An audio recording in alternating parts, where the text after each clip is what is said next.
60 police officers were killed on Sunday with 3 others unconscious in a violent clash between the proscribed Islamic movement of Nigeria known as Shiite Movement and 5 police officers from the Wuse division of the FCT Police Command. Well, the clash, which occurred at the Wuse traffic light junction on Sunday morning, left 3 police patrol vehicles set ablaze and several other persons were injured. Now, we hear that their procession on the streets of Abuja was unauthorized, so the 5 policemen were deployed to ensure that there was peace and order in the area, but the group saw this as a threat.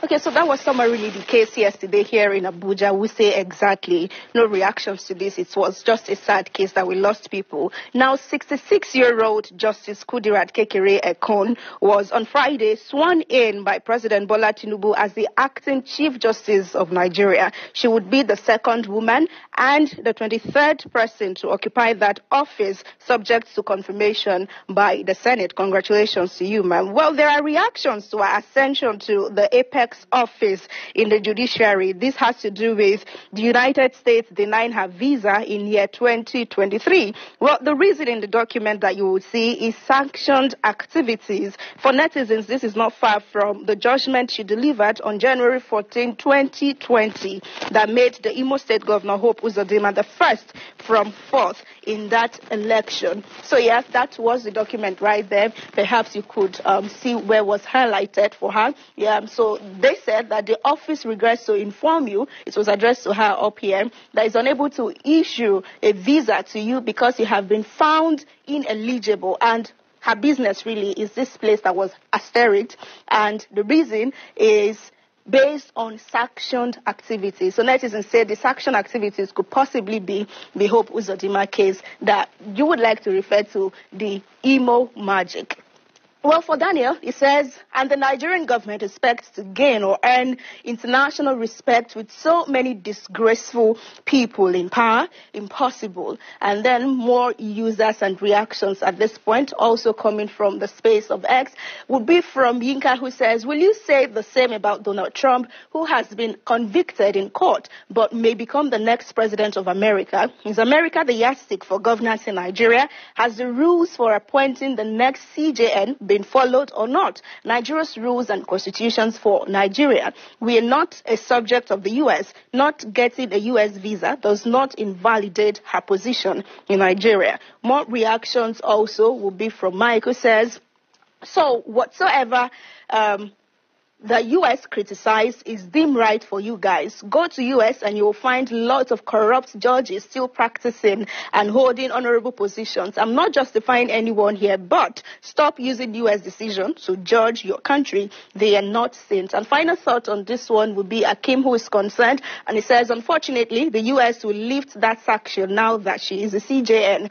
The Nigerian government will play some dirty diplomatic stuff with the U.S. government, which will certainly favor the U.S. government more than us. Okay, let's see more stories and more reactions. Now, it's confirmed, as you saw us discuss earlier, that the 20 abducted medical students and 7 others in Benue State have regained freedom. Well, they were rescued, really. Well, if you missed it, the 20 students from the universities of Maiduguri and Jos were traveling to Enugu State for the Federation of Catholic Medical and Dental Students annual convention when they were kidnapped by bandits. Well, the first PRO says it will not trend because it's not some bad news, but we have it today, and I guess maybe pleasantly disappointed. Let's read his tweet to this, where he added that it was not going to trend because it's not some bad news. Apparently, he just thinks that we celebrate just some bad news. Let's see Olumoyewa's tweet So he says the release of 20 medical students and others will confirm the release of our brothers and sisters and some other Nigerians who have been in captivity on Friday, 23rd August 2024 in Ukunton Forest, Benue State, without any ransom paid. And he says this is contrary to some tweets and unconfirmed stories that some money was paid. No kobo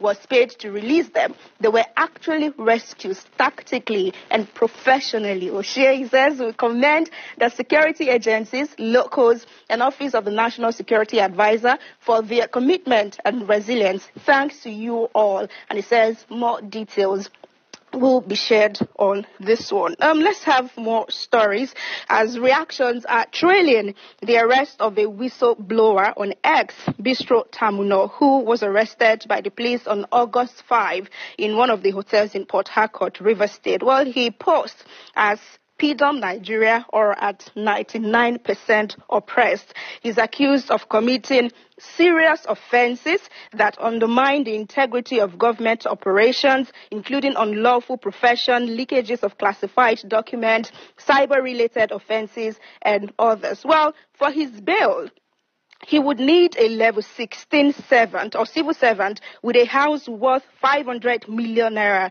in Abuja. This is unrealistic for his supporters, as an ideal civil servant may have to work for about 150 years with untouched salary to have such a property, and that's the level they are in the arrest. Let's see.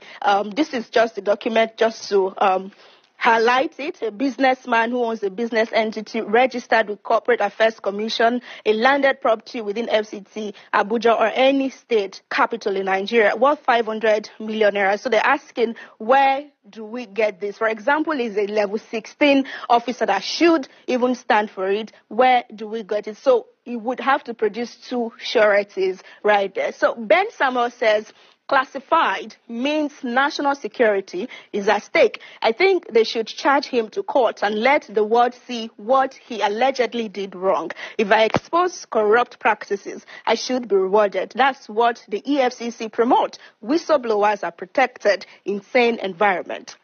Well, in another thought, Nefertiti tweeting at First Ladyship, she says, PIDOM, that's his name now, is Ibani. Daniel Ojukwu is Igbo. Fisayo Shoyombo is Yoruba. David Hudayin is Yoruba. Ade Jawon Shoyinka is Yoruba. These are investigative journalists, and this regime have gone after them at one point. This is for those that think it is about tribe. When they are done with journalists, they will come for you. But then now on the other side of the room, because people will have to occupy both sides, really. Cizo says, my problem with that guy was his arrogance. I saw that account morph from humble to narcissist in under 2 years with each expose. Ask about the ones he got wrong. Insult. When we warned him about collecting donations for protests, no kind dragging where give person that week. Well, just these two lines really referred to, during the End Bad Governance protest, he had advocated that people on the ground get water just to help their day and all that. And he said he trusted a netizen that he provided his account so people could donate naira, whatever they had, to him. But that person ran away with the money, and that was how the case ended. So that is what this user is referring to in the last two lines. Well, the Nigerian Midstream and Downstream Petroleum Regulatory Authority, NMDPRA, has taken decisive action in Calabar, shutting down 3 petrol stations for overcharging customers and using faulty meters to dispense fuel. Well, you will have to be more observant, because it's no longer whether the police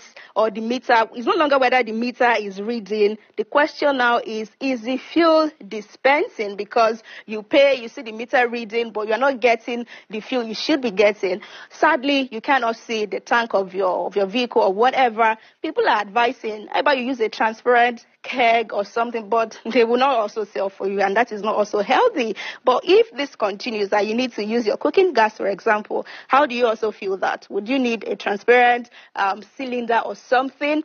This bad governance. We like to criticize people who are up there, but at our local levels, we are just not it, because this is not Tinubu's fault. This is not Buhari's fault, but our fault. Maybe we can be better at our local levels here. So thank you, as always, for being a part of Kakaaki Social today. I'm Onoshiorena Obozeghie. My social media handle is Rena OBO. WhatsApp number is 0811-5436-670. Thank you. We'll see you again tomorrow. Stay with us. The show returns in a moment.